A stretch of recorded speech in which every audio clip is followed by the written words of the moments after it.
हिंदी में यूपीएससी की तैयारी से संबंधित प्रोग्राम्स को देखने के लिए सब्सक्राइब करें स्टडी IQ IAS हिंदी। नमस्कार, स्टडी IQ IAS हिंदी में एक बार फिर से आपका बहुत बहुत स्वागत है। मैं विरद आज आप लोगों को एंशिएंट इंडियन हिस्ट्री से रिलेटेड एक करंट अफेयर्स का टॉपिक पर चर्चा करने के लिए आपके समक्ष हाजिर हुआ हूं और आपको उसके कुछ इंपॉर्टेंट पॉइंट्स यहां पर बताने वाला हूं।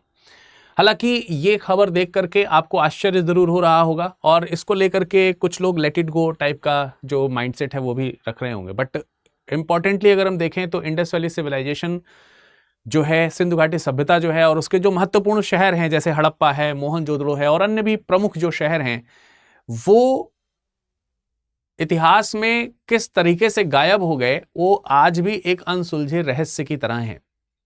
तो उनमें कई सारी थ्योरीज बार बार आती हैं, कई सारे सिद्धांत अलग अलग जो हमारे पुरातत्ववेत्ता और जो इतिहासकार हैं वो उसका पता लगाने का प्रयास करते हैं, लेकिन अभी तक कोई भी वास्तविक रूप में पूरी तह तक नहीं पहुंच पाया है। इसी बीच एक नई थ्योरी इंडस वैली सिविलाइजेशन के अंत या पतन को यहां पर रिप्रेजेंट करती है, उसके कुछ साक्ष्यों को रिप्रेजेंट करने का यहां पर प्रयास किया गया है। तो आज का ये टॉपिक है, इसमें हम यही डिस्कशन करने वाले हैं कि आखिर क्या यह भी एक वजह हो सकती है कि इंडस वैली सिविलाइजेशन या उसके कुछ शहर किसी भीषण विस्फोट जैसे कि न्यूक्लियर विस्फोट के कारण तहस नहस हो गए हों या फिर नष्ट हो गए हों। तो उसी के ऊपर चर्चा करेंगे। चलने से पहले मैं आप लोगों को यहाँ पर एक छोटा सा पॉइंट या छोटी सी जानकारी दे देना चाहता हूं जो आपके लिए बहुत ही इंपॉर्टेंट है। स्टडी IQ की तरफ से P2I बैचेस लॉन्च किए जा चुके हैं और इस क्रम में इस वर्ष का जो 10वां बैच है वो ओपन है आपके लिए, जिसमें एडमिशन लेने की अंतिम तिथि है 15 जून। ये अंतिम तिथि है और यही डेट अंतिम तिथि के तौर पर आपको इस ऑफर के लिए भी ध्यान रखना है जो आप यहां पर देख रहे हैं। तो भाई 15 जून तक की ये जो डेट है ये आपके हाथ से निकलनी नहीं चाहिए, क्योंकि 15 जून इस बैच में एडमिशन लेने की लास्ट डेट है। 10 जून से बैच इसमें शुरू हो गए थे। 10 जून शाम 6 बजे से ये आपके बैचेस चल रहे हैं। एडमिशन लेने की लास्ट डेट 15 जून है। इसमें आपको 18 किताबों के सेट के साथ 18 किताबें जो है आपको इसमें दी जाएंगी। इनका पूरा एक सेट दिया जाएगा। इस सेट के साथ जो है पूरा पैकेज आपके पास में जाएगा और ये बैच आपको मिल पाएगा। बैच ऑनलाइन आप ले पाएंगे, ये ऑनलाइन बैच है, लेकिन जो बुक्स आपको प्रोवाइड की जाएंगी वो बुक्स जो है वो हार्ड कॉपी में है, आपके एड्रेस पर डिलीवर किए जाएंगी।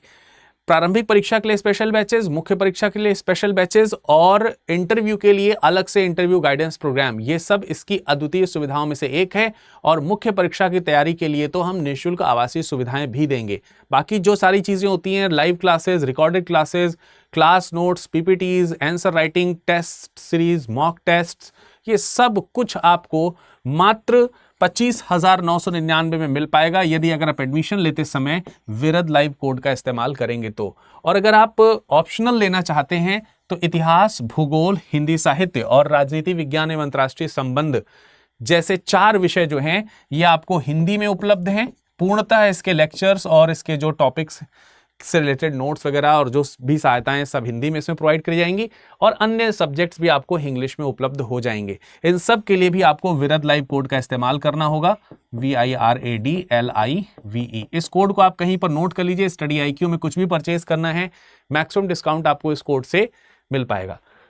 चलिए अपने सेशन की तरफ बढ़ते हैं और देखते हैं और जानने का प्रयास करते हैं कि क्या न्यूक्लियर एक्सप्लोजन मोहनजोदड़ो के विनाश का कारण हो सकता था। और सेशन के अंत में इस चीज पर चर्चा करने के बाद हम यह भी जानने का प्रयास करेंगे कि आखिर क्या वो संभावित कारण थे जिनसे सिंधु घाटी सभ्यता का विनाश हुआ होगा।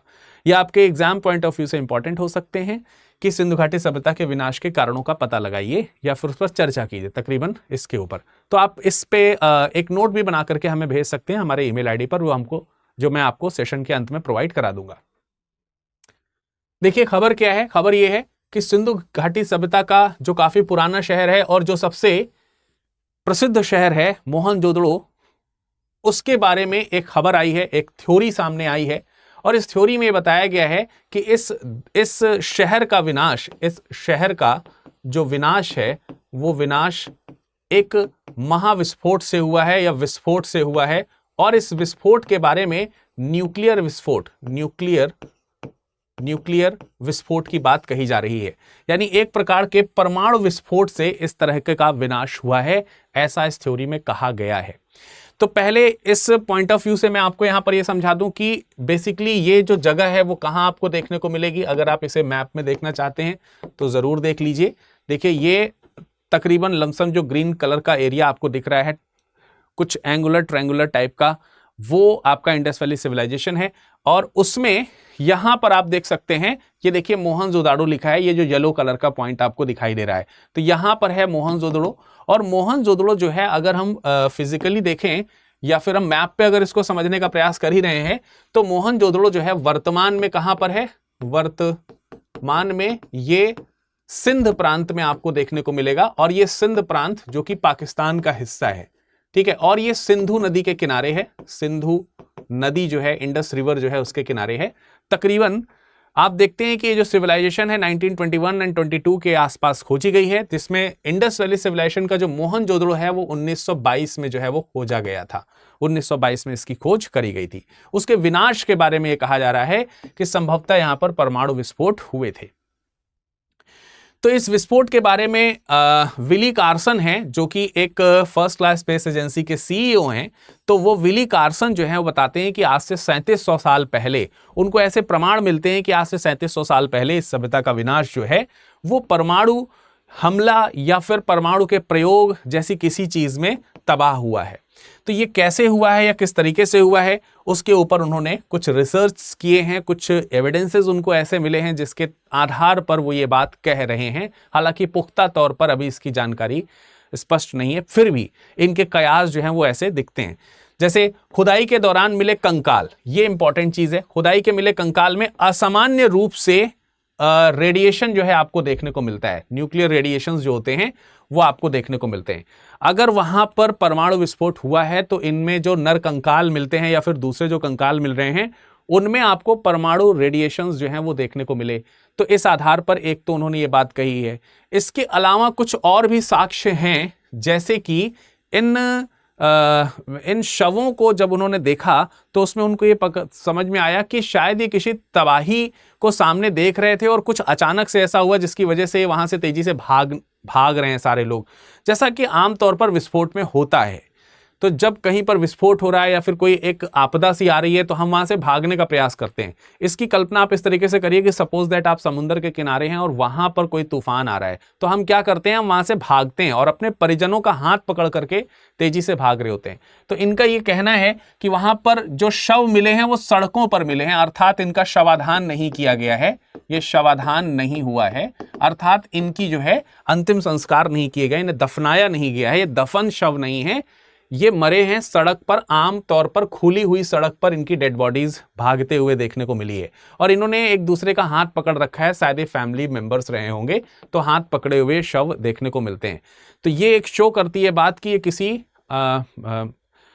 किसी आपाधापी में भागे थे। डेफिनेटली आपके मन में जा रहा होगा कि हो सकता है ये बाढ़ के कारण ऐसा हुआ हो, तो ऐसा भी हो सकता है, इसमें कोई दो राय नहीं है। लेकिन उनमें रेडिएशन की जो मात्रा मिल रही है वो मात्रा तकरीबन उस तरीके की है जैसी आधुनिक समय में आप हिरोशिमा और नागासाकी में जो परमाणु विस्फोट हुए थे और उनमें से जो नर कंकाल मिलते हैं और उनमें शरीर में जो रेडिएशंस हमको देखते मिलते हैं, उससे भी कहीं ज्यादा रेडिएशंस आपको इनकी बॉडीज में देखने को मिल रहे हैं। एक बात और जो इनको संकेत करती है वो ये कहती है कि ये शव सड़े क्यों नहीं,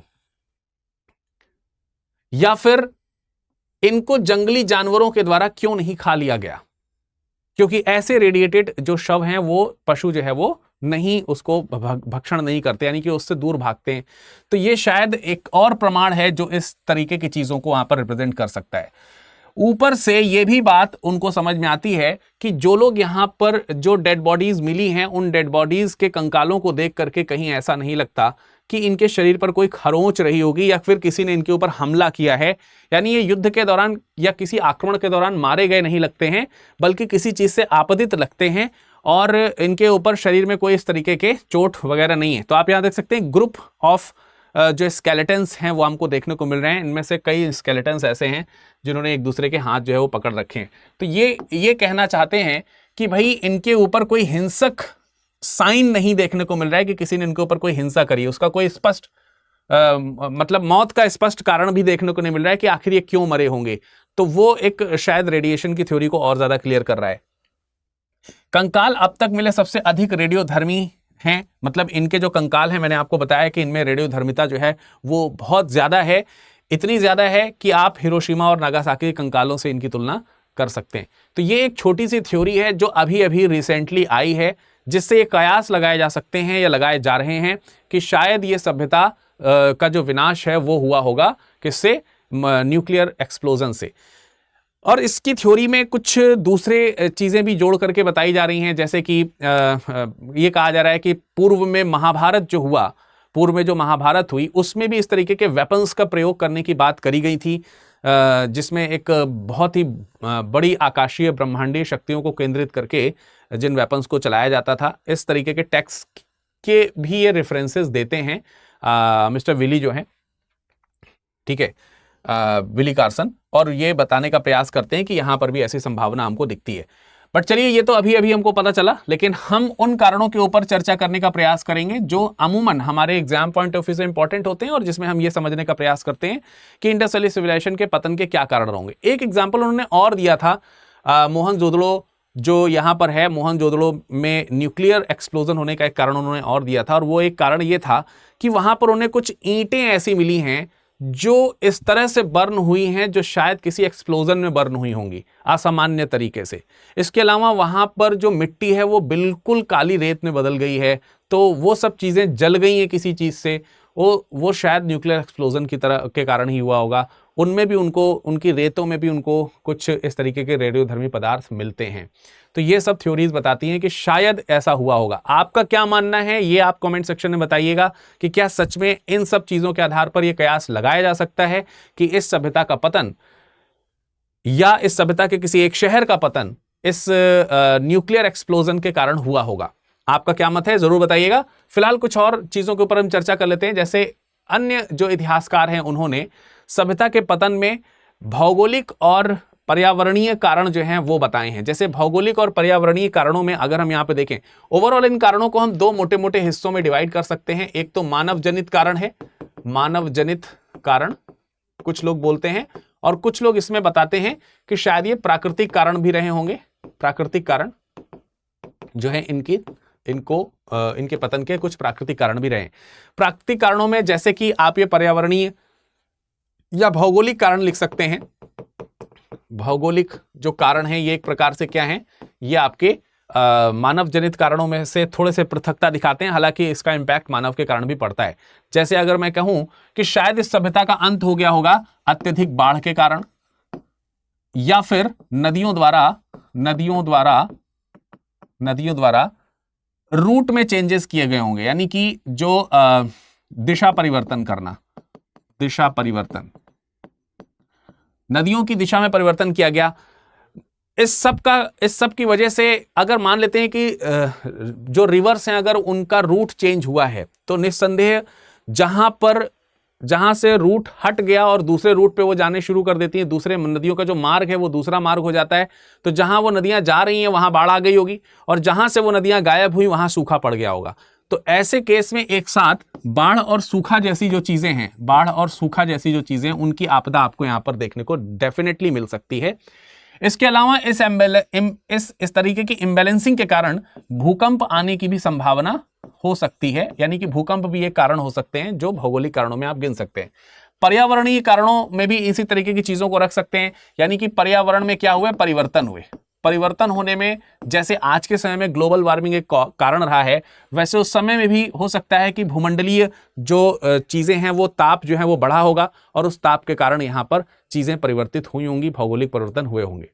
लेकिन ऐसा माना जा सकता है कि इन सब के पीछे एक बड़ा कारण मानव का हाथ भी हो सकता है, यानी कि जो मनुष्य के कारण है वो भी हो सकते हैं। जैसे अब बाढ़ की बात करते हैं, या फिर अगर हम बात करते हैं सूखे की बात करते हैं, या फिर नदियों द्वारा मार्ग परिवर्तन की बात करते हैं, या फिर तापन की बात करते हैं, वैश्विक टाइप का जो तापन होता है उसकी बात अगर हम करते हैं, तो इसके पीछे एक कारण यह माना जा सकता है कि मानव जो है वो यहां पर शहरी सभ्यता को लेकर के आया था, और शहरी सभ्यता को लाने का मतलब यह हुआ कि इसने अधिक से अधिक पेड़ कटाई करनी शुरू करी होगी, और पेड़ के काटने की वजह से इस तरीके की इम्बैलेंसिंग आना नेचुरल है, और वैश्विक तापन भी बढ़ना नेचुरल है, जो आज के समय में भी हम लोग झेल रहे हैं। परंतु क्या मानव इन सब चीजों से एडजस्टमेंट नहीं बनाता? क्या इसकी वजह से सभ्यता एकदम से नष्ट हो जाती है? अगर हम आज के समय में देखें तो आज के समय भी इन सब चीजों की मार हम झेल रहे हैं, पर सभ्यताओं का अंत इस तरह से नहीं हो रहा जैसे इंडस वैली सिविलाइजेशन का अचानक से इस तरीके से अंत हो गया। ये उसके पतन के कुछ कारणों में से एक हो सकती हैं, इसमें कोई दो राय नहीं है, परंतु यही एक कारण रहा होगा, इसको मानना पूरी तरीके से सही नहीं है।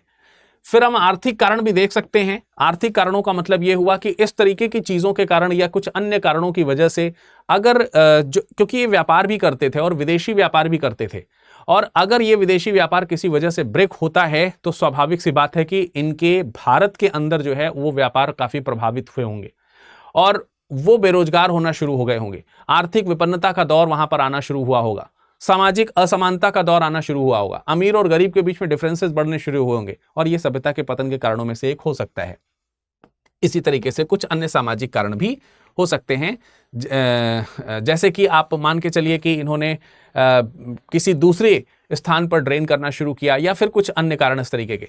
तो कहने का मतलब यह है कि सभ्यता के पतन के कई सारे कारण हैं जो प्राकृतिक और गैर प्राकृतिक कारणों में डिवाइड किए जा सकते हैं, natural and man made causes में डिवाइड किए जा सकते हैं।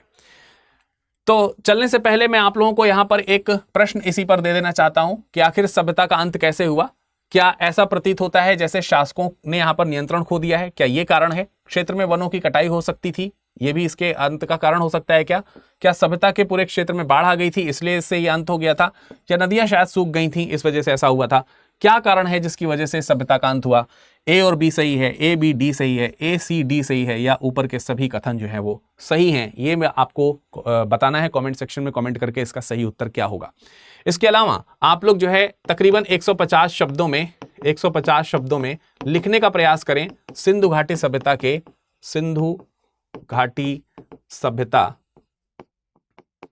के पतन के क्या कारण हो सकते हैं, चर्चा कीजिए। और आप ये चर्चा 150 शब्दों में लिख करके हमें भेज सकते हैं हमारे इस ईमेल आईडी पर, या फिर आप स्वयं भी इसकी प्रैक्टिस कर सकते हैं। ठीक है, आप जरूर इसमें सब्जेक्ट में YT आंसर राइटिंग जरूर लिखिएगा, YouTube आंसर राइटिंग जरूर लिखिएगा। बहरहाल जाने से पहले मैं फिर से आपको बता देना चाहता हूं कि P2I बैचेस शुरू हो चुके हैं 10 जून से, और 10 जून से जो बैच शुरू है इसमें एडमिशन लेने की अंतिम तिथि जो है वो 15 जून है, और 15 जून ही सक्सेस पक्का ऑफर जो है उसमें आपको देखने को मिलेगी, उसकी भी अंतिम तिथि है। और इसमें अगर आप विरद लाइव कोड का इस्तेमाल करते हैं तो आपको बैच जो है वो 25,999 में मिल जाएगा, और हिंदी का जो बैच है वो आपका ज्योग्राफी सब्जेक्ट के साथ शुरू हो चुका है। ऑप्शनल लेना चाहते हैं तो यहां पर भी विरद लाइव कोड का इस्तेमाल करना है, विरद लाइव कोड का इस्तेमाल करना है, और चारों में से कोई भी ऑप्शनल सब्जेक्ट आप चाहें तो ले सकते हैं। 13,999 में आपको फिलहाल ऑप्शनल सब्जेक्ट्स मिल जाएंगे सारी डिटेल के साथ में। अगर आप ऑफलाइन सेंटर में जाकर के एडमिशन लेना चाहते हैं तो प्रयागराज जाइए, वहां पर उनसे बोलिए कि आप विरद लाइव कोड के साथ एडमिशन लेना चाहते हैं, तो आपको एडमिशन में जरूर जो है वो सहायता की जाएगी। आई होप कि आप सब लोगों को यहाँ के पॉइंट्स जो है वो समझ में आए होंगे। आपका इस पर क्या विचार है जरूर कमेंट सेक्शन में कमेंट करके बताइएगा। ख्याल रखिएगा अपना, धन्यवाद। हिंदी में यूपीएससी की तैयारी से संबंधित प्रोग्राम्स को देखने के लिए सब्सक्राइब करें स्टडी IQ IAS हिंदी।